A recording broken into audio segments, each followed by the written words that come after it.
Hey everyone, in today's video, we are building a beautiful, fully responsive pricing card section with a dark theme using just HTML, CSS, and JavaScript. We also add a toggle switch to switch between monthly and annual pricing. Let's get started. Inside the body, we add a main tag to hold the main content. Inside that, we create a section to wrap the pricing area. We add a heading using H to choose a plan. We create a div with the ID toggler, which contain the toggle switch. Inside it, we add a P element with the class monthly that says bill monthly. Label element with the class update that wraps an input type checkbox element. This checkbox acts as a toggle switch. Right after the input, we include a span element with the class slider that style the switch. After that, we add another P element with the class annually that says bill annually. Now we create the pricing card using an unordered list UL with the class card container. Inside this list, we create three LI elements, each with the class card. The first LI represents the starter plan. Inside it, we are ready with the class title, which contains three P elements. The first shows starter, the second shows the price with the class starter as $90, and the third is empty. Then we add a nested UL with the class service, which includes six LI items, each with the P inside containing placeholder text, lorem ipsum dollar.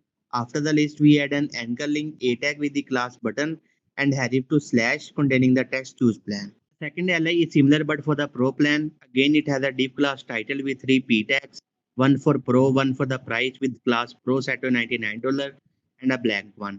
The service and button structure are identical to the first card. Third LI is for the enterprise plan. It uses similar structure with the title div but instead of a fixed price. It shows let's talk in the price P.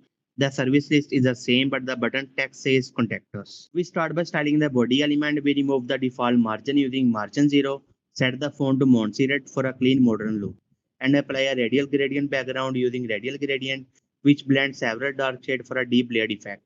We set the text color to white with and the base font size to 1 rem. Next, we style all UL element by removing their default list styling using list style none and removing margin and padding by setting both to 0.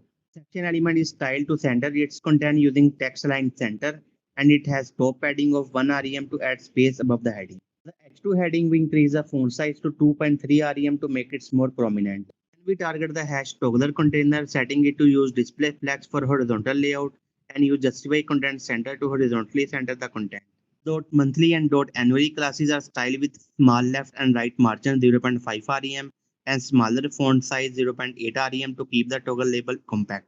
Dot update class is the outer container of the toggle switch. It has a given a fixed width of 50 pixel and height of 30 pixel and is set to position relative to position element inside it absolutely.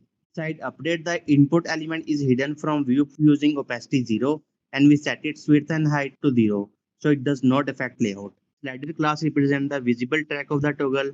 It is positioned absolutely inside. Update stretches to all four edges with top 0, left 0, right 0, bottom 0 and has a pinkish background color. The border radius 24 pixel give it rounded corner and transition 0.5 second enable smooth animation on state change. Side dot slider we define a pseudo element which is used to show the toggle thumb. It's absolutely positioned given a size of 23 pixel by 23 pixel and initially placed on the left side with left 4 pixel. Bottom 4 pixel the background color is white. It's fully circular with border radius 50% and it also transitions smoothly over 0.5 seconds. And the input is checked using input check plus slider. We change the background color of the slider to a darker pink. For the pseudo thumb, we use transform translate x 20 pixel to slide it to the right when checked. We define the price class and set the font size to 2 rem to make the price value bold and easy to read. Card container class is used to hold all pricing card. We set it to use display flex, organize its children in a column layout with flex direction column, restrict the maximum width to 90% and center it using margin 0 auto. Individual card has margin 1 rem for spacing between card, padding of 5% for internal spacing, and a dark background color to contrast with the text. We add a border of the same color and apply a transition on transform for smooth scaling animation on hover. Over the card hover, select the applies transform scale 1.03 to slightly enlarge the card and indicate interactivity.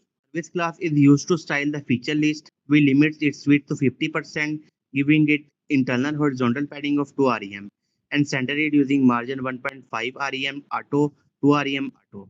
The font size is reduced to 0.8 rem and the bullet point color is changed to pink. The service list, each LI element gets margin 0.5 rem0 to separate each item vertically. LIP inside service, we set the color to white to make the actual text stand out from the bullet point. The button class defines the style of the choose plan and contact us button. We apply padding 0.5 rem, 1 rem, give it a pink border, 2 pixels solid, remove the underline using text decoration none, and keep the text color white. Hover the button hover selector, apply a pink background to enhance the interactivity feel. Finally, we define a media query for larger screen using @media. Inside this, we change card container to use row layout via flag direction row and align card using justify content center. We also reduce padding inside card to 3% and increase the maximum width of service to 80% to take advantage of more horizontal space. We begin our JavaScript by selecting the toggle inputs element from the DOM using document.querySelector input. This select the first input element on the page, which in our case is a checkbox inside the toggle switch. We select the two price element that will change based on the billing mode. We use document.querySelector starter to select the element showing the starter plan price and assign it to the variable starter price element. Similarly, we use document.querySelector pro to select the pro plan price and assign it to variable pro price element. To selecting the element, we add an event listener to the toggle switch using input element.add event listener click. This listen for a click event on the input checkbox and run the enclose function whenever the switch is clicked. The event listener, we check if the toggle is checked using if input element.check. If true, we update the starter price to $205 and the pro price to $1065 for annual billing. Input is not checked, which means the user is waiving monthly billing. We go into the else block. There we reset the price back to the monthly value by setting starter price element.text content to $90 and pro price element.text content on $99. That's it. You now built a fully functional responsive pricing card layout with a custom toggle switch and live pricing update using HTML, CSS, and JavaScript. Don't forget to like, comment, and subscribe for more awesome content. Thanks for watching.